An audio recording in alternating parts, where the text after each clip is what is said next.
Hello, BookTube. We're continuing with a read-along, chapter by chapter, of Christopher Hitchens' book, God Is Not Great. I'm doing this read-along with David Murphy, and I'll leave a link to his channel down below.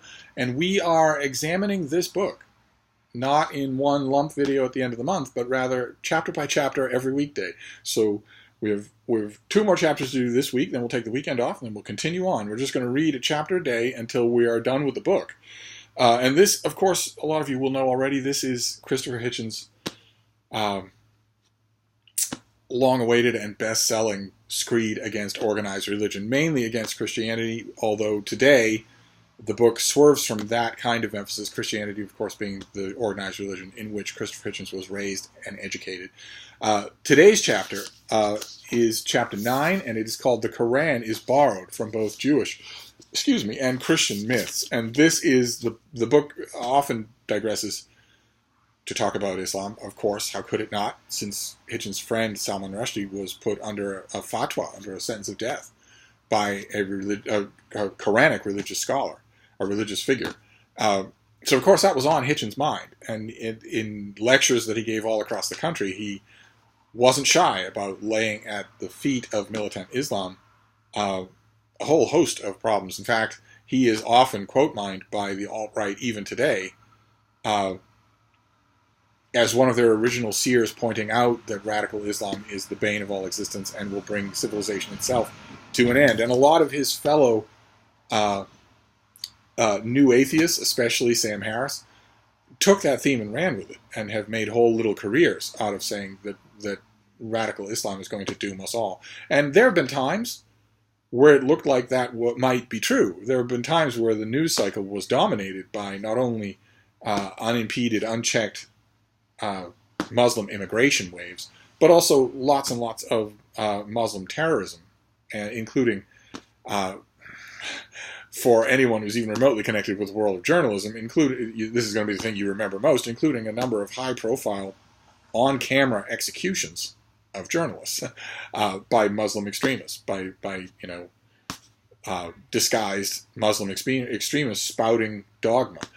To the point where there was a point about maybe 5 years ago, 6 years ago, where not Hitchens, of course, but later pseudo-intellectuals in his vein could get up in front of audiences at Oxford or Cambridge or Harvard or whatever, and reduce the whole thing to a rather simple formula. They would say something along the lines of, not all Muslims are terrorists, but all terrorists are Muslims. And we're learning, of course, we're learning what those of us who've spent any time in what is now called the Muslim world knew already, which is how horrific that is to say. What a horrific thing that is to say. And the broader world now, it's even started to penetrate into the ranks of the online atheist and alt-right community that I think is largely the child of Christopher Hitchens. It's even starting to penetrate into their ranks that it's not as simple as that, especially when in recent years, a huge percentage of atrocities, cars ramming into crowds, mass murders, can be attributable to alienized, lone wolf, radicalized white men who are not Muslim, who hate Muslims. In fact, the horrible irony that has come home to roost to a lot of those alt-right figures, those anti-Islamic preachers on YouTube, has been the fact that their own members of their own flock are the ones who are radicalized and killing people, not the people that they've been teaching that flock to hate. Nevertheless, Islam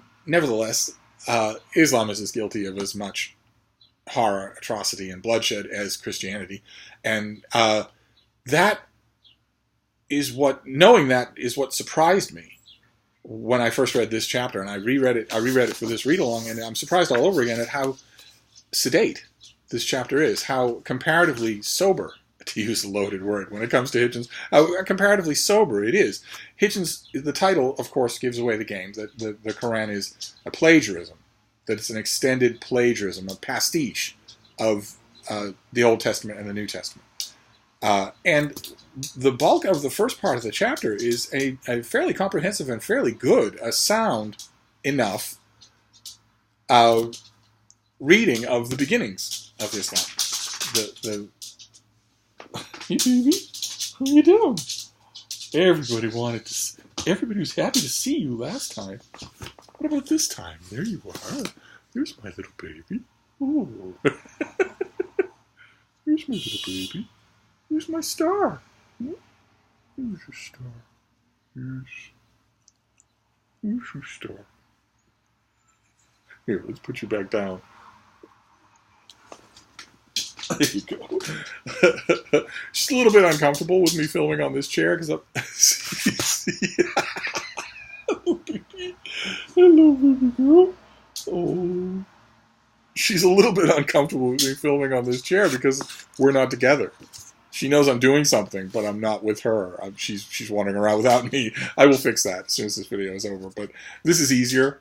The sun, when it goes around this room, just makes the whole of the wall into a gigantic glow panel. That's a little bit odd. But anyway, what I was saying was, Hitchens does a fairly good job with giving you a sort of an elaborate, very eloquent Wikipedia-style summary of the origins of Islam and of Islamic writings, the Quran and the Hadith and whatnot. A bulk of the chapter is that. And then he shifts from that to his case that a lot of this is plagiarized, that there's hardly any originality. And at one point, he strikes the Hitchens-esque note of righteous indignation. I wanted to read you that part. This is a paragraph about halfway through the chapter. There is some question as to whether or not Islam is a separate religion at all. It initially fulfilled a need among Arabs for a distinctive or special creed and is forever identified with their language and their impressive later conquests, which, while not as striking as those of young Alexander of Macedonia, certainly conveyed an idea of being backed by a divine will until they petered out at the fringes of the Balkans and the Mediterranean. But Islam, when examined, is not much more than a rather obvious and ill-arranged set of plagiarisms, helping itself from earlier books and traditions as occasion appeared to require. It makes immense claims for itself, invokes prostrate submission or surrender as a maxim to its adherents, and demands deference and respect from non-believers into the bargain. There is nothing, absolutely nothing, in its teachings that can even begin to justify such arrogance and presumption. And that is very round. It's very Churchillian.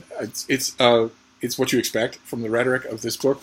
But like I mentioned, it and everything else in this chapter seemed to me to stop short of as far as it could go. And that confuses me. I mean, Hitchens is really good on the weak and, as he puts it, fawning echoes of the Quran to the New Testament and the Old Testament, to maxims, to stories, to characters. But he never seems to doubt the fundamentals in as strong a way as he actually could. His description of the textual history of these key documents, the Quran and the Hadith, makes it absolutely clear that there's nothing reliable in that history, nothing at all. He makes it absolutely clear, but he seems to ascribe to Muhammad historical reality. I don't believe that there is any historical reality to Muhammad. I don't think there's any better case to be made for it than there is for Jesus or Moses. If you study the documents to the limited extent that you're allowed to do that, you come to that inevitable conclusion that this person didn't exist.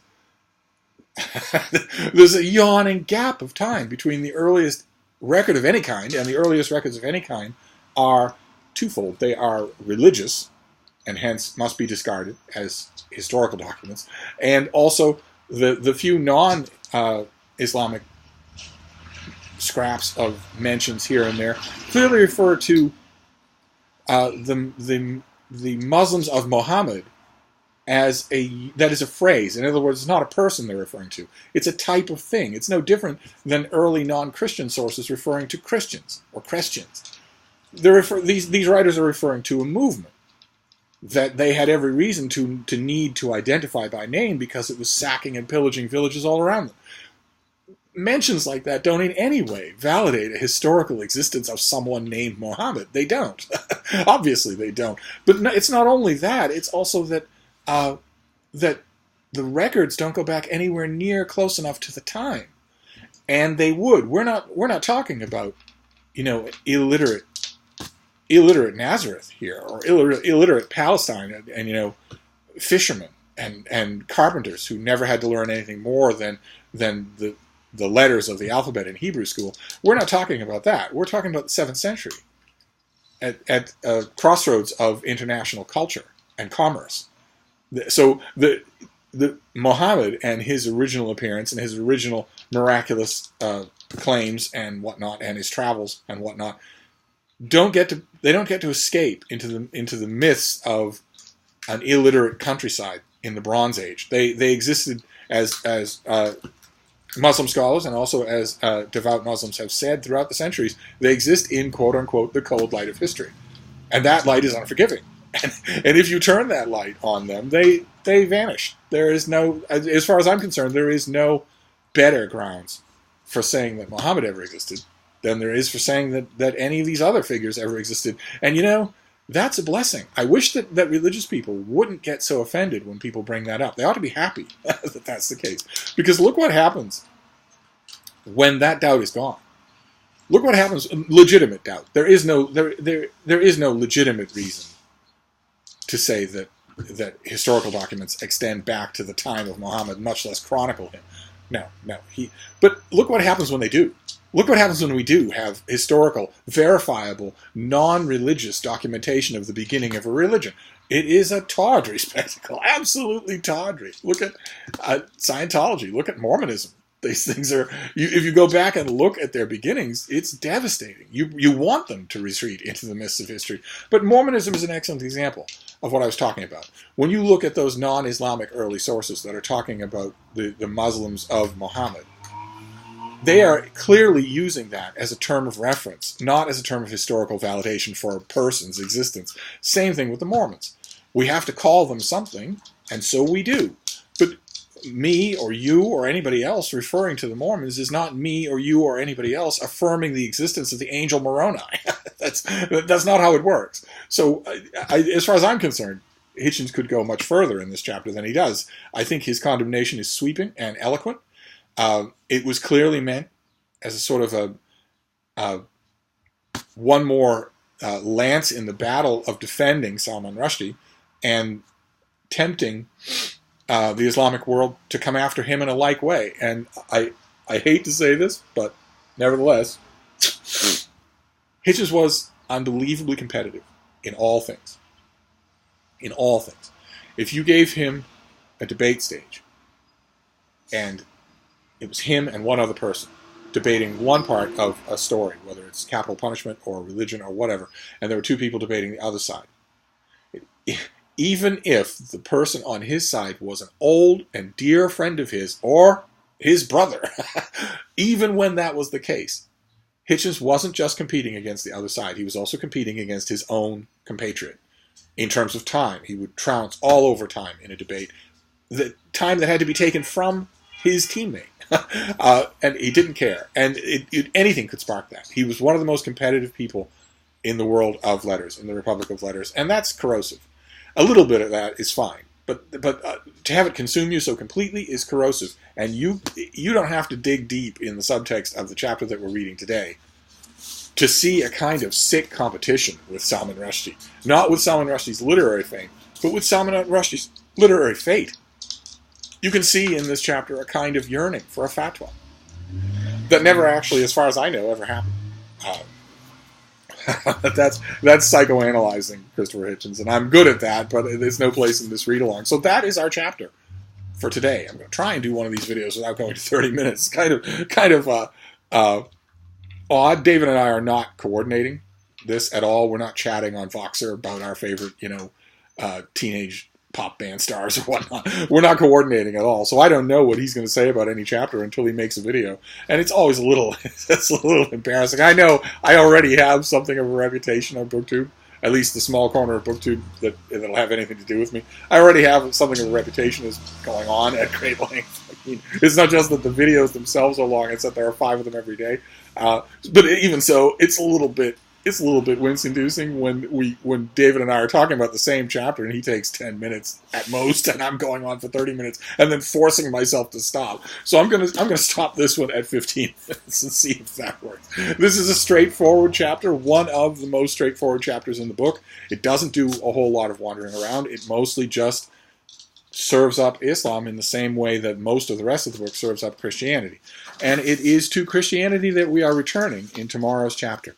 Let's see here. Tomorrow's chapter is chapter 10, and it is called The Tawdriness of the Miraculous and the Decline of Hell. You can see in the title alone that it's already going to have at least a split focus, and probably is going to careen to a lot of other places as well. But we're used to that by now. We're not going to quite so much hold that. Now that we've established this is a bit of a sloppy book, we don't have to keep going back to that. So we will look at what else that chapter has to do. And we'll do that tomorrow. So we will reconvene, and I'll see you then. Thank you, BookTube.